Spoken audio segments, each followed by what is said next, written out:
Cuando salía de casa le dijo a La mi madre, emoción "Dame ha un sido el beso", sentimiento más destacado en la conmemoración del 30 aniversario de la muerte de Valentín González en una huelga de la colla del mercado de Abastos en 1979. Miembros del sindicato Confederación General del Treball, familiares y amigos de Valentín han descubierto una placa conmemorativa del trágico suceso, un homenaje que perdurará en la memoria de los valencianos. Estoy emocionada y agradecida a la gente de la CGT por haberse acordado de mi hermano, porque año tras año han peleado para que no se olvidara el nombre de mi hermano. Quisieron ponerle el nombre al instituto, pero no pudo ser.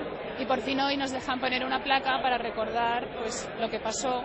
El 25 de junio de 1979, Valentín González, sindicalista de la CNT, acudió a su primera huelga para exigir el pago de salarios atrasados. Lo que empezó pacíficamente pronto se convirtió en una movilización con disturbios cuando la policía se propuso disolver la protesta.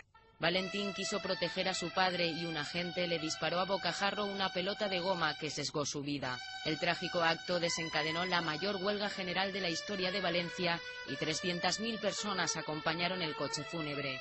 Unos recuerdos que emocionan a los que lo conocieron. El acto ha sido muy emotivo, sobre todo para los que lo conocíamos, y el camino que se inició en aquel momento con la huelga general en toda Valencia, es una lástima que el conjunto del movimiento obrero no haya seguido por esa senda. La placa conmemorativa no es el único símbolo que recordará a Valentín González. Está preparando un libro con fotos, recortes de la prensa, mucha documentación y testimonios de la gente para dejar constancia de forma un poco escrita de lo que aquí pasó. Desde ahora la memoria de Valentín permanecerá siempre viva en el mercado de Abastos de Valencia.